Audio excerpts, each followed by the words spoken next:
Assalamualaikum warahmatullahi wabarakatuh. Oke guys, kembali lagi dengan saya Dedi Supriyadi.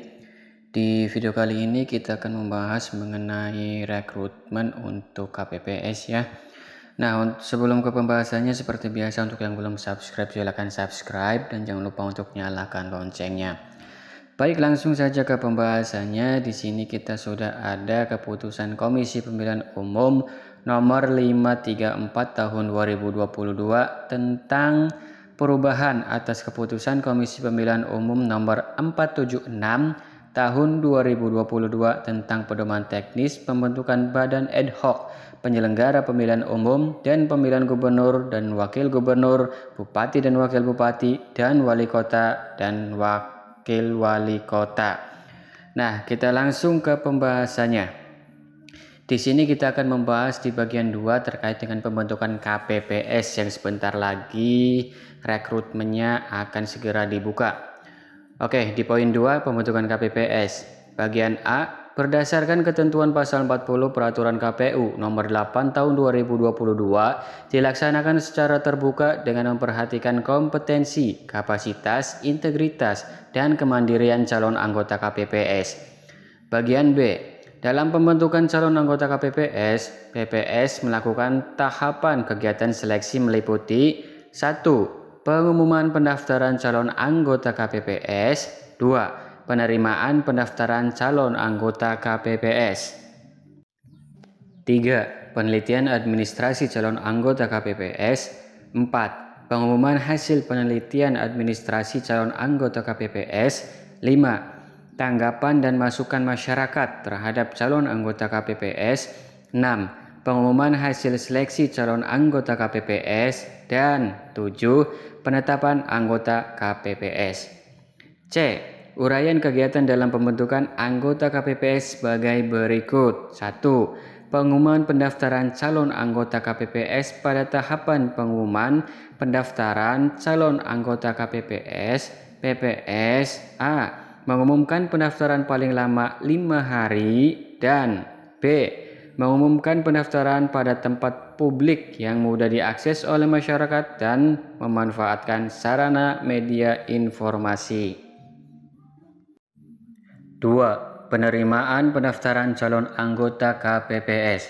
Pada tahapan penerimaan pendaftaran calon anggota KPPS, PPS A. Menerima pendaftaran calon anggota KPPS sejak pengumuman pendaftaran dilakukan sampai dengan berakhirnya masa pendaftaran. B. Menerima kelengkapan dokumen persyaratan calon anggota KPPS secara fisik. Dan C. Membuat tanda terima kelengkapan dokumen persyaratan calon anggota KPPS. 3. Penelitian administrasi calon anggota KPPS. Dalam tahapan penelitian administrasi calon anggota KPPS, PPS A. Melakukan penelitian administrasi calon anggota KPPS dengan meneliti kelengkapan dokumen persyaratan calon anggota KPPS sejak penerimaan pendaftaran dilakukan sampai dengan paling lambat 1 hari setelah tahapan pendaftaran berakhir. B. Melakukan verifikasi kelengkapan dan kebenaran dokumen persyaratan calon anggota KPPS. Dan C. Menetapkan hasil penelitian administrasi paling lambat 1 hari setelah penelitian administrasi berakhir dengan mengurutkan nama calon anggota KPPS sesuai abjad dan dituangkan dalam berita acara.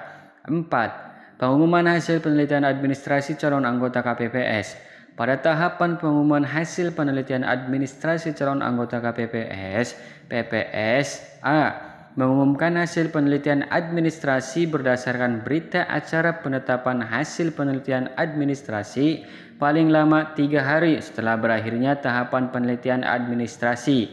Dan B. Mengumumkan hasil penelitian administrasi pada tempat publik yang mudah diakses oleh masyarakat dan memanfaatkan sarana media informasi.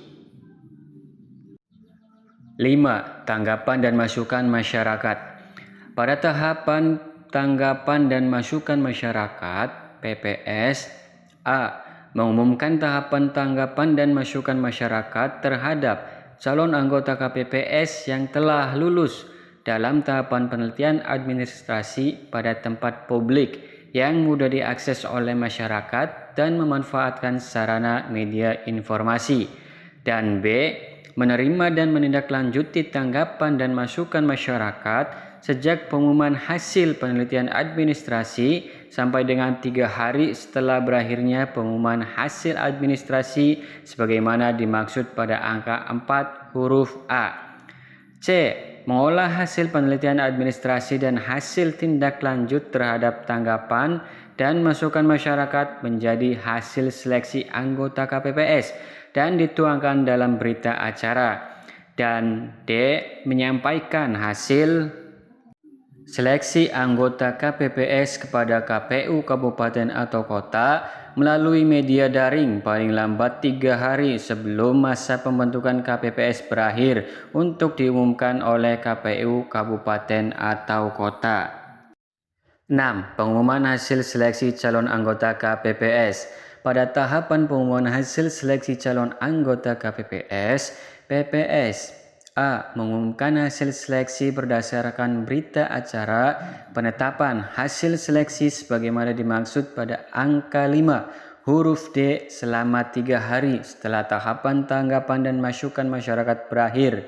Dan B. Mengumumkan hasil seleksi pada tempat publik yang mudah diakses oleh masyarakat dan memanfaatkan sarana media informasi. 7. Penetapan anggota KPPS.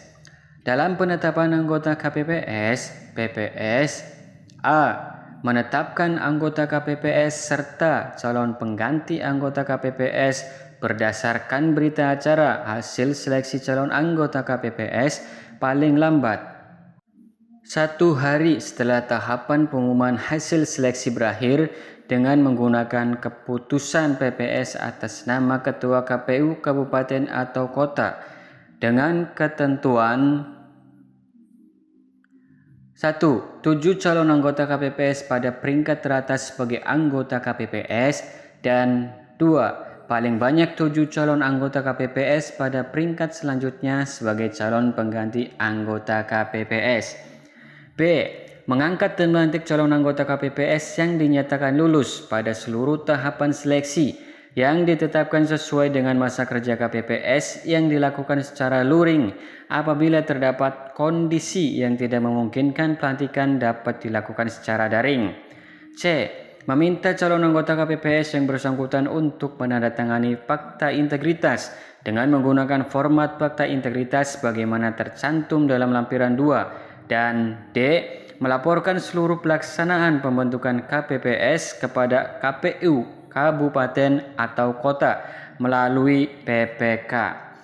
Nah, mungkin itu saja untuk informasi ataupun sharing terkait dengan pembentukan KPPS yang sebentar lagi akan dilakukan rekrutmennya. Semoga teman-teman bisa ikut berpartisipasi dalam pemilu kali ini. Mungkin itu saja yang bisa saya sampaikan di video saya kali ini. Terima kasih, mohon maaf bila ada salah kata dan semoga videonya bermanfaat. Wassalamualaikum warahmatullahi wabarakatuh.